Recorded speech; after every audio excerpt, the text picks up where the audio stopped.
बिस्मिल्लाहिर्रहमानिर्रहीम। आबिद सियाल हाज़िर है इदारा उर्दू के सिलसिले एक सवाल के साथ। मोहम्मद आसिम भट्ट साहब आज हमें दस्तयाब हैं इस एक सवाल के जवाब की तलाश में। सर बहुत शुक्रिया, आपने वक्त इनायत किया। आपकी नवाज़िश है साहब। आज एक ऐसे मौजू पर बात करेंगे जो हम अक्सर सुनते करते रहते हैं और उसको समझते हैं कि ये एक मतलब लाइट सी बात है, या कभी संजीदगी से भी कर देते हैं। तो मैंने सोचा कि आपसे इस पर ये बात करनी चाहिए, थोड़ा सा इसको देखना चाहिए कि ये जब हम बात करते हैं तो उसमें संजीदगी का कितना पहलू होता है, और क्या वाक़तन हम ये चाहते हैं या सिर्फ ये बात ही करते हैं। बात ये है कि हम जब देखते हैं कि बहुत से जो हमारे लिखने वाले हैं वो आखिर पर जाकर, ख़ास तौर पर जो शायर हैं, वो दोहराना शुरू कर देते हैं खुद को। फिक्शन में भी आप कह सकते हैं। हाँ, फिक्शन में भी ऐसे ही है कि आपने एक लिखा फिर तो ख़ास तौर पे आखिरी उम्र में जाके बहुत कुछ जो है वो दोहराना शुरू कर देते हैं, एक जैसा लिखना शुरू कर देते हैं। रस ज़रा कम हो जाता है, और यानी तख्लीकियत के जो अनासिर हैं वो ज़्यादातर लोगों के यहाँ कम होना शुरू हो जाते हैं। और फिर हम उनको ये मशवरा देना शुरू कर देते हैं कि बस करें, अब और ना लिखें, ना दोहराएं, कुछ ना करें, ये करें वो करें, ऐसा हम मतलब। तो इस पे फरमाइए कि ये कितना संजीदा मशवरा है कि बूढ़े तख्लीककारों को जो लिखना बंद कर देना चाहिए। देखें, ये तो तमाम बूढ़े जो बुज़ुर्ग जो हमारे दोस्त हैं, जी जो बुज़ुर्ग दोस्त हैं, तो वो कहीं नाराज़ ना हो जाए। लेकिन ये कि नहीं, अभी हम भी बुढ़ापे की सरहद पे खड़े हैं। हाँ ठीक है। तो आप ये समझिए कि क्योंकि हम उस दौर में दाखिल होने वाले हैं। हाँ ठीक है। तो अपने बारे में ज़रा सोच रहे हैं कि हमें क्या करना चाहिए आगे चल के। देखें, इसमें एक बात तो ये है, मुझे एक ये रील चलती है ना, उस पर मुझे याद आ रही है। रील पे बहुत ज़्यादा एतबार भी नहीं करना चाहिए। तो उसमें उन्होंने कहा कि जी कि ये कोई स्टडी हुई है, उसकी बुनियाद पर उन्होंने बात की कि जो आप एक फ़नकार जो है, चाहे वो पेंटर है, चाहे वो राइटर है, तो वो अपनी ज़िंदगी का जो सबसे ज़्यादा पुख्ता और आला काम करता है वो 60-70 साल की उम्र में करता है। अच्छा। और जो दूसरा बड़ा काम करता है, दूसरा जो उसका फेज़ है बड़े काम करने का, वो 70 से 80 साल की उम्र का है। अच्छा। और जो तीसरा फेज़ है, इन तीसरे दर्जे का जो बड़ा काम करने का फेज़ है, वो है 50 से 60 साल का। यानी जो तीसरे दर्जे का फेज़ है वो हम गुजार रहे हैं या गुजार रहे हैं अभी। तो उसके बाद पहले दर्जे का आता है, फिर दूसरे दर्जे का आता है। तो अभी उस रील के हिसाब से तो ये ऐसी बात बनती है। मैंने एक दफ़ा मंशा, यानी आप इसका सादा मतलब ये होगा कि आप अपनी ज़िंदगी का सबसे बेहतरीन काम अब करेंगे, ज़्यादातर 50 से 60 साल की उम्र में करते हैं। 60 से 70 साल की उम्र, 60 से 70 साल की उम्र में करते हैं। और दूसरा 70 से 80 की। ठीक है। और तीसरा जो दर्जा है वो 50 से 60 साल का। ठीक है, जो कि हम गुजार रहे हैं। बिल्कुल ठीक है। तो अब इस बात पे अगर ये ज़रूरी नहीं कि अब इस पर एतबार भी किया जाए, लेकिन बहरहाल ये एक फूड फॉर थॉट है। हाँ, मतलब सोचने का एक हमें रास्ता है, दिया गया है। तो एक दफ़ा मैंने मंशा साहब से पूछा था, तो मैंने कहा जी आप इस उम्र में आके आपको लगता नहीं कि आपकी तख्लीकी जो सलाहियत है कुछ फ़र्क पड़ा है? तो उन्होंने कहा कि जी मेरे पास ना फ़न बहुत बड़ा है, यानी जो फ़न पहले नहीं था, अब वो फ़नी पुख्तगी इतनी है कि वो मैं कवर कर लेता हूँ। ठीक है। वो मियाँ दाद के बारे में एक दफ़ा जो छक्का मारा था ना, एक बड़ा मशहूर छक्का था। जी, शारजा वाला। तो उसमें उन्होंने पता नहीं उन्होंने खुद ही कहा या किसी ने तबसरा किया कि ये तकरीबन सबसे एजड थे वो उस टीम में, तो इसके बावजूद उन्होंने छक्का मारा। तो उन्होंने कहा जी वो उन्होंने अपनी ताकत की बुनियाद पर नहीं मारा, तजर्बे की बुनियाद ऐसे।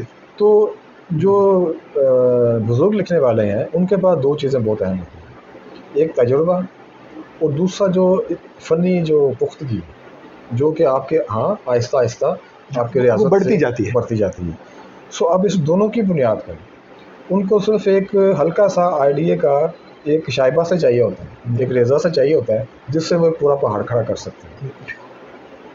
एक जो उससे पिछली उम्र है उसमें ना आपके पास तजुर्बा होता है, ना आपके पास वो फ़नी रियासत है, ना पुख्तगी है, तो आपको एक पहाड़ दरकार होता है। यानी ज़ोर की बुनियाद पे आप करते हैं। तो दोनों के पास अपनी अपनी कुछ ड्रॉबैक्स हैं, कुछ अपनी इजाफी ताकतें भी हैं। तो लेकिन होता ये है, हमने जिस बुनियाद पर मेरे ख्याल में आपने सवाल किया वो ये कि अक्सर हमारे जो लिखने वाले हैं बड़े, वो अपना बड़ा अदब पैदा कर लेते हैं 20 से लेके 40-50 साल की उम्र तक, या बहुत हो गया तो 60 साल की उम्र तक। उसके बाद फिर वो उसको रिपीट करना शुरू कर देते हैं। अगर तो वो उससे किनारा कश हो जाए तो वो एक अलग बात है, लेकिन वो उसको रिपीट करना शुरू कर देते हैं। और बाज़ जो हमारे बड़े लिखने वाले हैं, जिस तरह इंतज़ार साहब थे या वो लोग थे, तो मैंने इंतज़ार साहब से भी पूछा एक सवाल। तो किसी मौके में इस तरह बात हुई तो मैंने कहा जी आपने अफ़साने लिखे और नावल लिखे, लेकिन अब बड़े अरसे से आपका कोई इस तरह तख्लीकी चीज़ सामने नहीं आई। तो उन्होंने कहा जी मैं वो चिरागों का धुआं, उनकी एक ऑटोबायोग्राफिकल किताब है, तो वो 2 हिस्से थे उसके। तो वो मैं लिखता रहा, तो वो लिखने में मुझे कोई कई साल लग गए। उसके बाद जब मैंने कहानी लिखने की कोशिश की तो वो मुझे लगा कि कहानी रुक गई, तो मैंने फिर उसको बनाने की कोशिश नहीं की। अच्छा, तो मैंने कहा उससे कोशिश करते तो क्या बना लेते?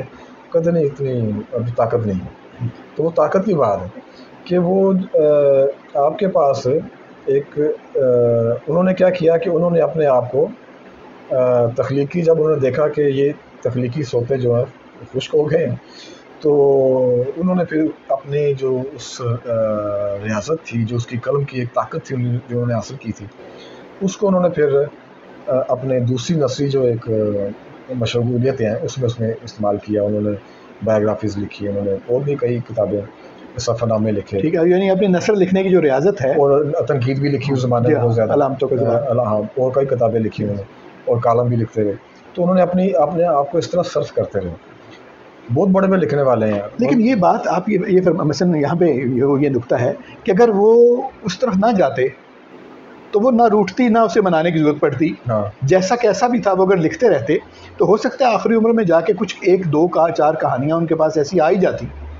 हो सकता था, लेकिन उन 4 कहानियों के लिए वो जो 400 कहानियाँ आपको पढ़नी पड़ती, जो कि कमज़ोर होती। तो फिर हम तो यही, उनको तो कोई याद नहीं रखता मेरे ख्याल में। तो यही बात फिर हम उनके बारे में कहते हैं कि इतना जब लिखा आपने तो 4 कहानियों के लिए, तो अब एक कारी ने तो 440 कहानी पढ़ी ना, 410, तो वो आखिर में उसे पता लगा कि 10 कहानियाँ थी। तो इसका मतलब है कि वो 400 कहानियाँ पढ़ने से कारी को बचाने के लिए, लेकिन ये भी एक इम्कान था। हाँ, क्योंकि वो मेरा ख्याल है इस बात को समझते थे कि अब इतना मैंने जो अच्छा काम कर लिया हुआ है, तो अब मैं इसको डाइल्यूट करने की कोशिश करता रहूँ, और मैं ख़राब काम करके इसको भी इसको भी गहनज़दा करता रहूँ, तो बेहतर है कि मैं इसको इस तरह रहने दूँ। और अपनी जो बाकी ज़िंदगी का है, वो कलम चलानी तो है आपने, तो वो आप दूसरे रास्ता अख्तियार कर लीजिए आप। तो ये एक मसला तो है। अब देखें आप, मेरे ज़हन में आ रहा था मार्कीज़ की मिसाल। मार्कीज़ ने अपना बड़ा अदब लिखा, बड़े नावल जो उनके छपे, वो एक 60 साल तक तकरीबन उन्होंने अपना काम कर लिया था। उसके बाद उनके नावल आए, वो छोटे नावल थे, छोटे साइज़ के, तो वो उन्होंने लिखे। वो भी ज़ाहिर है एक बड़े कलमकार के कलम से निकले हुए शाहपारे थे, तो उनकी हैसियत भी बहुत ज़्यादा है, लेकिन वो हरगिज़ उस सतह के नहीं थे जो उन्होंने जिसकी बुनियाद पे मार्कीज़ का इतना बड़ा नाम बना, और जिसकी बुनियाद पे हम उन्हें खुदाई सुखर कहते हैं। और या जो उनकी बुनियादी पहचान ख्याल है कि 20वीं सदी में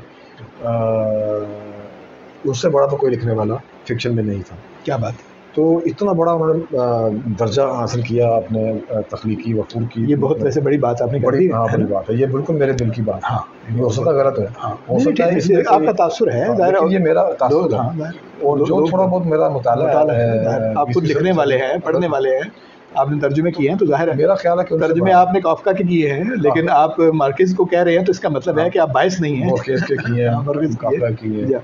तो लेकिन ये कि उनसे बड़ा लिखने वाला, कहानी के फ़न को जानने वाला, जिसे आप कहते हैं ना मास्टर जो होता है, मास्टर, जिस तरह कि कभी आप फ्लाबियर के बारे में बात करते थे, वो मास्टर था अपने काम में, तो ये 20वीं सदी का सबसे बड़ा मास्टर जो है मार्केज़ था। लेकिन वो भी अपनी जो एक ज़वाल उम्र है उसके वो शिकार हुए, और वो मुख्तसर नावल लिखते रहे। उनको खुद एहसास था कि बड़े साज का मैं काम नहीं कर सकता, उन्होंने कोशिश की, छोटे नावल लिखते रहे, क्योंकि उन्होंने लिखना तो बहरहाल था। तो वो भी उनके जो क्रेडिट है उसका हिस्सा है, उनका जो कद है उसमें वो इजाफा ही करते हैं। लेकिन ये आपकी बात ठीक है कि उनको अगर वो ना भी लिखते उस 60 साल के बाद, तो उनका जो अब मुकाम मर्तबा बन चुका है वो ऐसे ही रहता, उस पर कोई फ़र्क ना पड़ता। तो ये मशवरा साहिब है, मतलब बूढ़े आदमी को? नहीं, बूढ़े आदमी के लिए देखिए, एक केस होता क्या है कि एक चीज़ होती है स्टाइल। तो अब आप इतनी रियासत के बाद एक स्टाइल आपके हाथ में आ जाती है, अब वहाँ पे एक बहुत बड़ी जिम्मेदारी जो है लिखने वाले पे आती है। मैं अक्सर सोचता हूँ, हमारे रहनुमा भी हैं, हमारे वो आइडियल भी हैं, तारड़ साहब या मिर्ज़ा अतर बेग हैं, ये हमारे दौर के बड़े लीजेंड्स हैं। और ये अतर साहब से तो मैं उनका शागिर्द भी रहा, उनसे पढ़ता रहा। तारड़ साहब के साथ बहुत न्याज़बंदी रही, उनसे बहुत ताल्लुक़ रहा हमारा। तो इन दोनों को ही हम बहुत आइडलाइज़ करते हैं, उनको देखते हैं इनकी।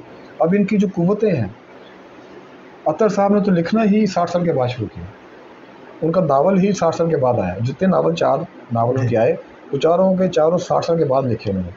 तो होता क्या है कि आप वो जो मुनीर न्याज़ी ने कहा था ना कि आप अपनी जो अपने अंदर का जो बच्चा है उसको बचा के रखते हैं। अब ये जो विजिलेंस है, ये इतनी नाजुक सी बात है कि ये ज़रा सी ठेस पहुँचे और ख़त्म हो जाती है।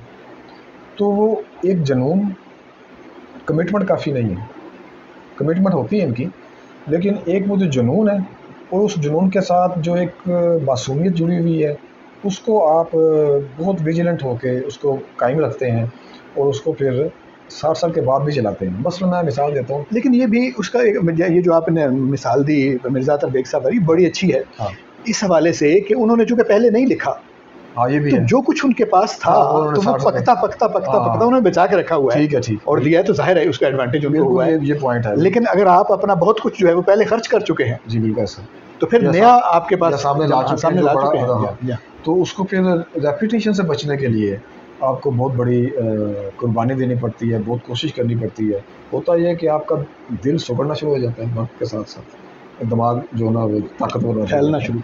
अब वो दिल को सुकड़ने से बचाने के लिए एक ख़ास खुराकें होती हैं, अच्छा। वो ख़ास वर्जिशें होती हैं। ये जो अदीब है वो जानता है कि उसको किस किस किस्म की, वो खुद कुर्बानी देता है अपने दिल की, क्योंकि उसने एक प्रैक्टिकल लाइफ गुजारनी होती है, उसने बहुत सारे झमेले हैं ज़िंदगी के, उनको उनसे निपटना होता है। ये आप बैनो सतूर गुमराह कर रहे हैं वैसे गरीब अदीबों को। नहीं, ये दिल जिंदा रखने के लिए दिल जिंदा रखना बहुत ज़रूरी है। वो वही मुनीर न्याज़ी वाली बात कि उस बच्चे को जो आपके अंदर है। मैं मिसाल दूंगा मौसीकी की। अब देखें, जो मौसीकी में क्या करते हैं कि वो जो एक गला है ना 5 साल के बच्चे का या 6 साल के बच्चे का, वो बहुत ही नाजुक, नरम और गुदाज गला होता है, ठीक है। वही गला उसको पकड़ते हैं, उसको रियाज कराते हैं और उस गले का वो एक कार्ड बना लेते हैं, बिल्कुल, और उसको वो करते थे प्रिजर्व कर लेते हैं। वो उस गले को चलाता है 70 साल की उम्र तक। वो मज़ीद रियाजत उस गले को बढ़ाने के लिए नहीं करता, उसको बचाने के लिए करता। तो अब जो बुज़ुर्ग, जिसमें कि हम भी शामिल हो जाएंगे कुछ अर्से बाद, तो हमें जो रियाजत है वो अपने आप को मज़ीद बढ़ाने के लिए नहीं, बल्कि इस जो कुछ हमारे पास है उसको बचाने के लिए सर्फ करनी चाहिए। तो ये चूँकि सब नहीं कर पाते, तो इसलिए यानी बेहतर यही है, बेहतर यही है नहीं बुजुर्गों से बाज़त के साथ। हाँ। तो लेकिन ये वैसे है, रेपुटेशन इतना बड़ा, मेरा ख्याल इतना बड़ा, इतनी बड़ी लानत है लिखने वाले के लिए कि इससे बचने के लिए आपको जो भी कुर्बानी, जो भी त्याग देना, त्याग दें आप, मेरा ख्याल है। ठीक, अगर तो आप अदब के साथ जिंदा रहना चाहते हैं, ठीक। तो अगर आपके कंप्रोमाइज़ हैं, आप कहते हैं मेरे बच्चे भी मैंने पालने हैं, मैंने घर भी बनाना है, और मामलात और झमेले भी हैं, तो फिर किसी न किसी तरह आप इन भी रहना चाहते हैं, ये भी एक मसला है ना। वो तो कई रास्ते हैं, आपके पास कलम की ताकत है, स्टाइल है, तो आप इन रह सकते हैं, ठीक है। लेकिन वो किसी और पैराए में रह लें, जो सतह आपने कायम की, बहुत अच्छी बात की आपने, तख्लीकी अदब की, ये बहुत अच्छी बात की आपने। यानी मैं समझता हूँ कि सारे इस जो बात का हासिल है वो यही है। और जो आपने जो मिसाल दी इंतज़ार हुसैन साहब वाली, वो भी यही है कि जब आपको अंदाज़ा होने लगे, या ना भी अगर अंदाज़ा हो आपको, तो जब ये आपको पता है कि नेचुरली ये हो जाता है, घंटी आवाज़ आ जाती है, हाँ, तो हो सकता है आप ना सुनना चाह रहे हो, या ना भी आए, बाज़ आपके समात कमज़ोर भी हो सकती है। तो जब आपको दूसरों को देख के अंदाज़ा हो जाता है कि ऐसा आमतौर पर हो जाता है, तो एक वक्त में जाके अपना जो रास्ता है उसको किसी दूसरी तरफ मोड़ लेना चाहिए, मोड़ लेना ताकि नई चाहिए। चीज़ें जो हैं हाँ, वो आप, और जो मैदान है, वो जो असनाफ है उसमें असनाफ आप है, अपने जो उसमें आप दिखाएं, करें। हाँ, उसमें बड़ा काम कर सकते जी हैं। हाँ। और अगर कोई इनोवेशन आप में है या बाकी रह गई है, हाँ, तो वो उसमें ज़ाहिर हो जाएगी, उसमें क्योंकि ज़ाहिर लिखने वाले तो बहरहाल आप हैं। बिल्कुल सही। तो बहरहाल मुख्तसर तौर पे आपका मशवरा यही है कि बूढ़े जो कलमकार हैं या बूढ़े लिखने वाले जो हैं, हाँ। वो अगर परहेज़ ही करें तो बेहतर है। तो बूढ़े अदीबों को या बूढ़े कलमकारों को तो पता नहीं ये बातें पसंद आएँ या ना आएँ, लेकिन उम्मीद है कि हमारे सुनने वालों को, हमारे देखने वालों को, हमारे दोस्तों को, मैं तो माजरत कर चुका हूँ पहले अपने बुजुर्गों हमारे से। दोस्तों को ये बातें पसंद आई हों।